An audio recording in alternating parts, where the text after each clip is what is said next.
Қатира поезд купесіне ертерек келіп жайғасты. Айнала ағылған халық, көрші боп кім келер екен деп отырғанда, өзі сияқты алпысты алқымдаған жүзінен жылылық пен мейірім ескен салиқалы әйел адам келіп кірді. Екеуі ескі таныстардай амандасып, жай сұрасып алды. Жол ұзақ, әйел болған соң жол қысқарсын деп оны-мұны әңгіме айтты. Түсі игіден түңілме деген замандасым. Жүзің жарқын екен, саған өзімді мазалап, жарғақ құлағымды жастыққа тигізбей жүрген жағдайым бар еді. Соны жайып салып, бір жеңілдеп қалайыншы. Мүмкін ой саларсың мағанда. Бұрынғылар уайым қайғысыз ішкен қара суда ас болады деуші еді. Осы уайым да әбден жегідей жеп болды, деп келіні жайлы сөз қозғады.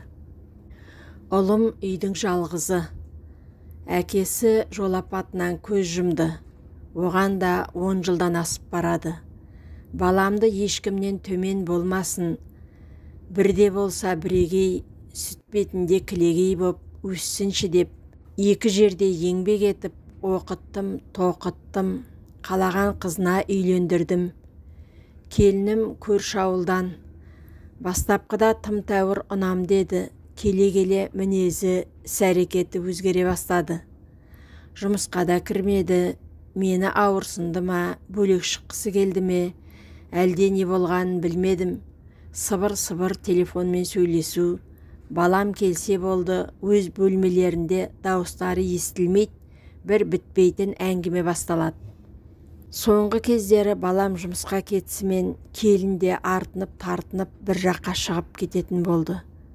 Бастапқыда назар аудармадым. Кейін сұрасам, артық нәрселерім ғой үйге апарып жүргенім, деді. Жарайды ендеше. Келіннің төркінге кетуі жиілей бастады. Кейде айтып, кейде айтпай кетеді. Кейде құдағай шақырып алады. Үйде болып жармағасын, шырағым, сен осы үйдің адамсың, жүрісің көбейіп кетті. Сауда бірдеңе жасап жүрген жоқсың ба, сақ бол, қазір алаяқтар көбейіп кетті ғой, дедім шай үстінде. Келінім шайын қоя салды да, бұрқылдап сөйлеп, үйден шығып кетті. Жұмыстан келгенде баламның басын қатырмайын, мен құдағайымның үйіне барып, әңгімелесіп қайтайын. Мүмкін келінімнің өзгеріп жүргенін жайлап, құлақ қағыс етіп, айтармын деп жинала бастадым. Мәссаған, түнде ғана алып, сүртіп, орнына қайта қойған жалғыз сырғам ұшты күйлі жоқ. Әр іздедім, бер іздедім, басым қатып кетті. Үйге ешкім келген жоқ, есік ашық қалған жоқ. Бұл да жоғалды ма? Бұл таба алмай жүрген нәрсемнің бірі ғана. Өткенде үйден бір қабырға сағаты мен жолдасымның көзі санап жүрген қол сағаты жоғалды. Қарамаған жеріміз жоқ. Жоқтадық та қойдық. Үйде үшеумізден басқа жан жоқ. Келімді-кетімді кісілер бірен-саран ғана. Олар да есік алдынан кері кетеді. Өткенде сол қол сағатты іздегенде келін көрші Қайырбек алған шығар, содан сұра деп қиғылық салды. Ол бір дұрыс адам, ұят болады, сұрамаңдар, деп ұлым абырой болғанда сұратпаған. Керек уақытында кейбір ыдыс-аяқтарды да осы үйден көре алмай жүрмін. Байқаймын, кейде өзім қойған нәрселерімді өзім таба алмай қалам. Бұл қайда кетті деп, таба алмағасын, осы жерде тұрған еді деп, келіннен сұраймын. Көрмедім деген бір сөз. Қалғанның қайырын берсін деп сөз көбейтпеймін. Енді мынау сырғамды іздеп басым қатып жүргенде кештің болғанын да байқамаппын. Балам да жұмыстан келді. Балама жай ғана келіннің төркіншіл боп кеткені неліктен, не ұнамайды, не жетпейді, сұрап қойсайш деп қолқа салғандай болдым. Балам, кеттік анашым, құдағайыңыздың үйіне барып, Айгүлді де ерте келейік, үйіне қонып қап жүрер, деді. Көңіл күйім болмаса да біреу маған бар деп итергендей боп құдағайдың үйіне келдік. Келінім ұлымның алдынан шығып, сенен үйге қонуға рұқсат сұрағалы жатыр едім деп майысып шықты. Ұлым үндемеді. Үй іші шай дайындау қамында. Ұлым, құдағай, мен оны-мұны әңгіме айтып, кішкене жиендері үлкен шифонердің үстіндегі КамАЗ машинасын жездесіне алдырып ойнап жүрді де, дүкенге товар әкелдім деп, ұлымның алдына коробкаларды қоя бастағанда ішіндегі әкесінің сағаты алдына түсті. Балалы үйде ұрлық жата ма? Бәріміз жалт қарадық. Сол жерден сырға, біздің үйдің уақ-суақ нәрселері бәрін жиен бала аударып тастады. Не дерімді білмей жоғалған заттарымызға қарап аң-таңбыз. Ұлым келіншегін шақыртты. Ол мені кешіріңдер деп еңіреп жылап кірді. Ұлым кілт бұрылып маған кеттік деді де, әкесінің сағатын алып келіншегіне сенің қараңды көрмейтін болайын деп үйден шығып кетті. Міне содан бері 2 жылға жуық уақыт өтті.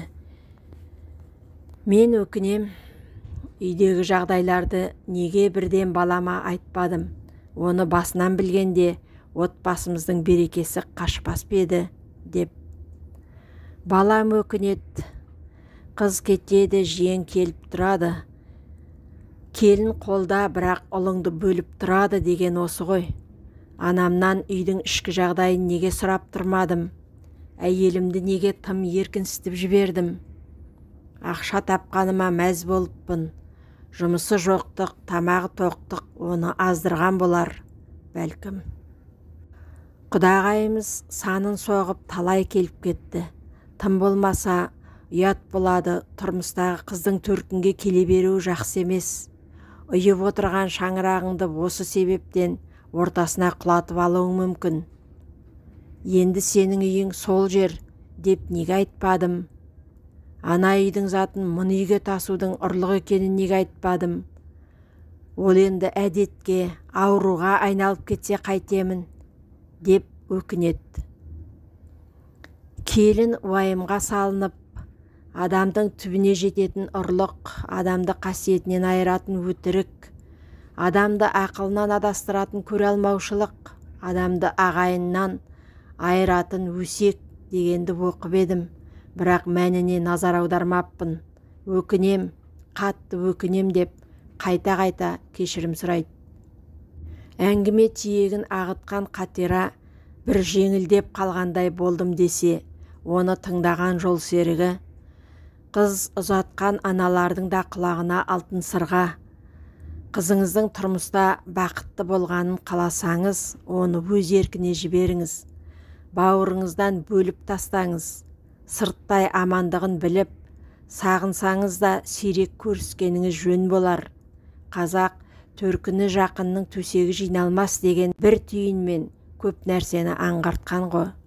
Халқымыздың даналығында шек жоқ қой, шіркін деп тамсанды. Жолаушылар бір-бірімен қоштасып, әрқайсысы өз бағытымен ілгері кетті. Екеуі де ой құшағында. Аллах ұрпағымыздың жамандығын көрсетпегей, солар аман болсыншы. Мені қойшы.